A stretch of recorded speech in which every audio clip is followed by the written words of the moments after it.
वंदे मातरम। जय धरती माँ, जय गंगे माँ। इस समय जहां पर हम खड़े हैं, ये वो क्रांति की भूमि है जिसने राष्ट्र में एक बहुत बड़ा परिवर्तन लेके आए। स्वामी सरदानंद की ये पावन भूमि है कांगड़ी, और सामने वो गुरुकुल कांगड़ी जहां पर स्वामी सरदानंद ने अपने जीवन का बहुत ही बहुमूल्य समय दिया। और इसी भूमि से क्रांति का आगाज पुनः पुनः हम करना चाहते हैं। आप सब परिचित हैं, 2 महीने 3 दिन जेल के अंदर गए, और जेल के अंदर जाने के दो कारण थे। बलात्कार की एक धारा हमारे ऊपर लगी, और दूसरी धारा ये थी कि हम डॉक्टर नहीं हैं और चिकित्सा करते हैं। इन सब धाराओं के चलते हुए जेल जाना हुआ, और सौभाग्य था, मेरे जीवन का सबसे बड़ा अमृत काल था कि मुझे जेल जाने का सौभाग्य प्राप्त हुआ। और इसी जेल से मुझे पता चला कि हमारे राष्ट्र में जितने कानून बने हैं उनमें अधिकतम कानूनों का दुरुपयोग होता है। और इस दुरुपयोग जो है इस कदर हो रहा है कि आज 2 लाख से अधिक बच्चे जेलों में पड़े हैं। और जेल के अंदर जो बच्चे हैं, वो बच्चे आखिर हैं क्या वो मुजरिम है? ये समाज को सोचना होगा। हमारे देश में निर्भया कांड बहुत फेमस हुआ। आप सब लोगों ने मोमबत्तियां जलाई, हमने भी बड़ी प्रार्थना ही करी कि जिस क्रूरता से निर्भया की हत्या की गई, उसके साथ बलात्कार किया गया, उनको फांसी की सजा होनी चाहिए। आज भी मैं इस बात का पक्षधर हूं कि जो भी व्यक्ति बलात्कार करे उसे सजा नहीं, फांसी, तुरंत एट द स्पॉट फांसी कर देनी चाहिए। लेकिन जो निर्भया रात में अपने दोस्त के साथ यात्रा कर रही थी, जिस समय उसके साथ घटना घटी, उसके दोस्त ने अंतिम समय तक उसे बचाने का प्रयास किया। उसी कांड के बाद इस राष्ट्र में ये जो धारा है, इसका दुरुपयोग इतना बढ़ा कि आज जो लड़का और लड़की की जो मित्रता होती है, उसी मित्रता के अधिकतर केस आज जेलों में पड़े हैं। आपको ये बात बड़ी अटपटी लगेगी, लेकिन ये यथार्थ सत्य है। प्रकृति जो है वो प्रत्येक व्यक्ति के अंदर विद्वान है, और हमारे शरीर के अंदर जो भी भावनाएं होती है, जो इच्छाएं होती है, वो सब प्रकृति के द्वारा उत्पन्न होती है। हमारे स्वयं के अंदर बहुत सारी चीजें नियंत्रण में नहीं होती है।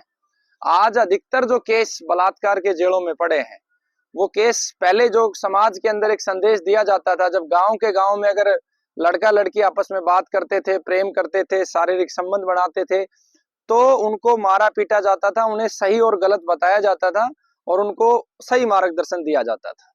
आज ये हो रहा है कि जो लड़का लड़की आपस में प्रेम करते हैं, प्रकृति है, इसे कौन रोक सकता है? ना तो आप ज्ञान का आपके पास कोई ठोस आधार है। आप एक तरफ तो चारों तरफ फिल्में दिखा रहे हो, जिन फिल्मों के अंदर प्रेम का अर्थ ही केवल लड़का लड़की रह गया। ऐसा नहीं है, प्रेम तो शाश्वत है। प्रेम तो आप हर एक सजीव और निर्जीव सबसे आप प्रेम कर सकते हो। करने वाले प्रेम पत्थर से भी कर लेते हैं। तो प्रेम की जो परिभाषा वो अनंत है। हम पेड़ों से भी प्रेम करते हैं, पक्षियों से भी प्रेम करते हैं, गोमाता से भी प्रेम करते हैं।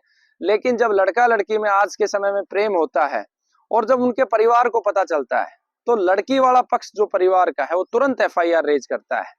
अगर लड़की की उम्र 18 से कम है तो आप मान के चलो पोस्को एक्ट लग जाएगा, और वो बच्चा कम से कम 10 महीने जेल में रहेगा, लड़का। हालांकि अगर ठीक से इसको समझा जाए, कानून का उद्देश्य होता है कि जो मुजरिम है उसे दंड देना, निर्दोष को सजा देना कभी भी कानून का उद्देश्य नहीं रहा। हमारे संविधान की सभी जो धाराएं हैं वो भी यही कहती हैं कि निर्दोष को कभी सजा ना हो।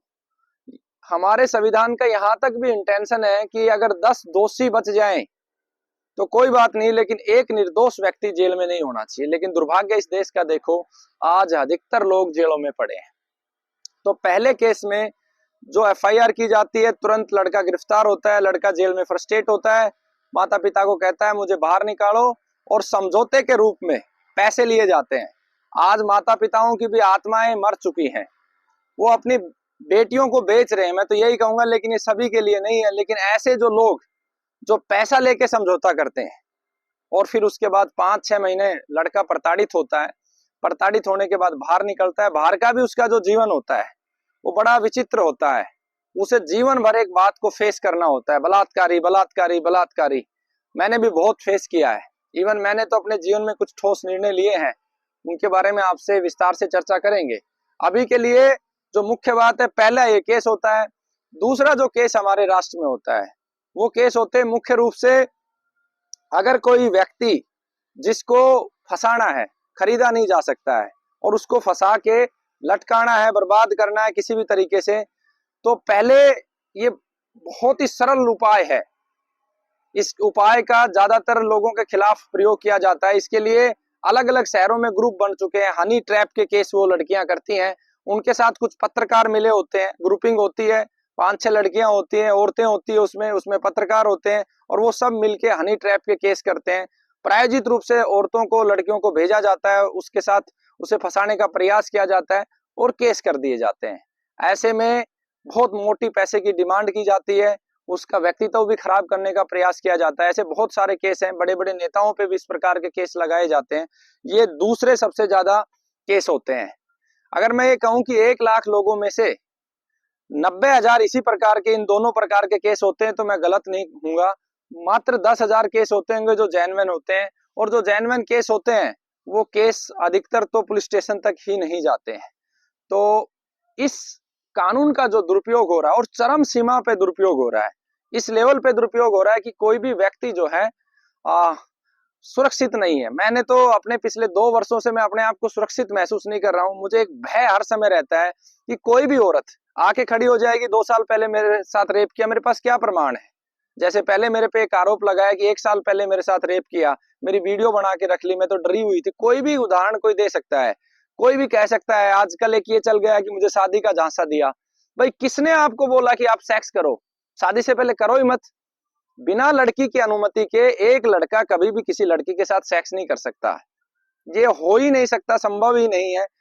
आप अगर कोई ऐसी लड़की हो जो ये कहे कि संभव है, बिल्कुल नहीं। हाँ, संभव तब होगा जब उसके गर्दन पे चाकू रख दिया जाए, तलवार रख दी जाए, बंदूक रख दी जाए, भय से वो संभव हो सकता है, अन्यथा संभव नहीं है। और जब रेप होगा तो चिल्लाएंगी, आवाज आएंगी, आसपास के लोगों को पता चलेगा। लेकिन पता नहीं क्यों हमारा ये पूरा का पूरा जो जुडिशियल सिस्टम है, ये भी मौन होके बैठा हुआ है। इसका जो मैंने समझा, क्योंकि इसमें सबको फायदा है, पुलिस से लेके वकील से लेके ऊपर तक सबको फायदा है। तो जिन लोगों को फायदा है, आवाज उन्हीं को उठानी चाहिए। लेकिन वो आवाज उठाएंगे क्योंकि उनको तो एक अच्छा खासा फायदा है। और मैं यूं कहूं कि ये बिना पूंजी का एक बहुत बड़ा व्यापार बन गया है। लगता कुछ नहीं है, 3-4 लड़कियां ले, और लड़कियों को भी जो है, इस प्रकार की जो लड़कियां होती हैं, हमारे हरियाणा में कहावत है, एक भैंस 100 को 11 लगाए। जो सम्मान समाज में माताओं बहनों का है वो सदैव रहना चाहिए। आज भी सभी माताओं बहनों का मेरे लिए, मेरे जीवन में बहुत सम्मान है, क्योंकि मैं भी किसी माँ की संतान हूँ, मैं भी किसी बहन का भाई। लेकिन अगर इसी प्रकार से चलता रहा तो मेरी माताओं बहनों से प्रार्थनाएं हैं कि आपको आगे आना होगा। इस कानून के दुरुपयोग के लिए आपको आगे बढ़ना होगा। तो इसके लिए जो हमने एक निर्णय लिया है कि 27 अप्रैल को, रविवार को, काले अंबे पानीपत से, पानीपत हमारे पूर्वजों की क्रांति भूमि रही है। हमारे पूर्वज मराठा थे और पानीपत की लड़ाई में उन्होंने अपने जीवन का बलिदान दिया। उनके रक्त का एक एक कण आज भी वहां विराजमान है।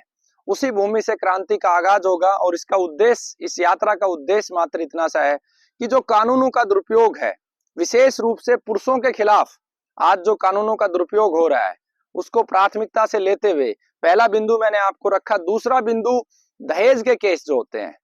आप देखोगे कि जैसे ही पति पत्नी का झगड़ा हुआ या डिवोर्स की बात आई, विचार न मिलना, 2 व्यक्तियों के विचार मिले ना मिले, आज मिले कल ना मिले, ये संभव है। क्योंकि प्रकृति ने आपकी दोनों उंगलियों में भेद किया हुआ, तो 2 मनुष्य में तो भेद होगा। लेकिन अधिकतर केसेज में, दहेज के केसेज में क्या होता है कि जब व्यक्ति के विचार नहीं मिलते, पति पत्नी के झगड़ा होता है, तो लड़की वाला सीधा सीधा दहेज का केस डाल देता है। तो इस कानून की भी हमारी मांग है, इसके ऊपर भी स्पष्टता होनी चाहिए, इसके अंदर सुधार होना चाहिए।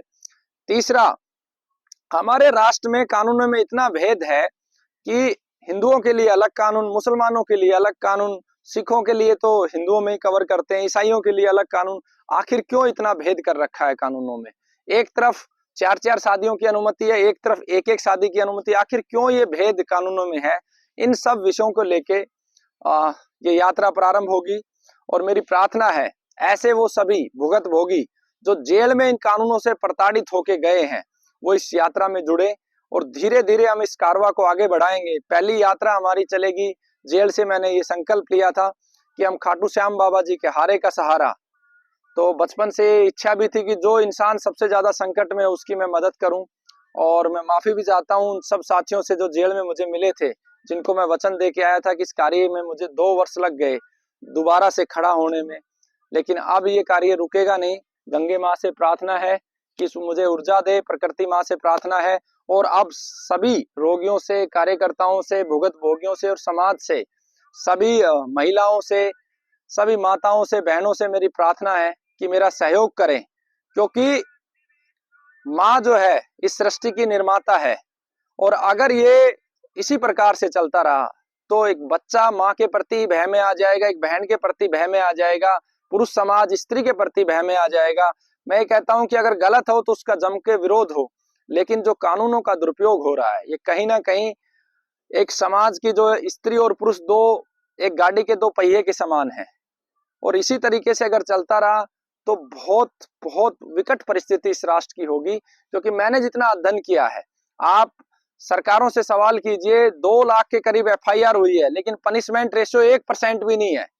यानी कि जिस धारा में 1% भी पनिशमेंट नहीं हो रहा, केवल सेटलमेंट हो रहा है, तो इसका मतलब सीधा सीधा ये है कि ये व्यापार है। तो आप सभी इस यात्रा में जुड़िए। जो भी साथी इस यात्रा में जुड़ना चाहता है वो व्हाट्सएप करे। व्हाट्सएप एक नंबर आपको दिया जाएगा डिस्क्रिप्शन बॉक्स में, उस नंबर पे आप व्हाट्सएप कीजिएगा। और ये यात्रा चलेगी पानीपत से, काले अम्बे से, लगभग शाम को 3 से 4 के बीच में ये चलेगी। रविवार का दिन होगा 27 अप्रैल। और वहां से चलती हुई यात्रा जागरूकता करते हुए, पेड़ पौधे बांटते हुए यात्रा पहुंचेगी गुरुकुल में, और गुरुकुल से आगे खाटू श्याम जी के मंदिर तक ये यात्रा जाएगी। वंदे मातरम, जय भारत। भाई राजीव दीक्षित अमर रहे।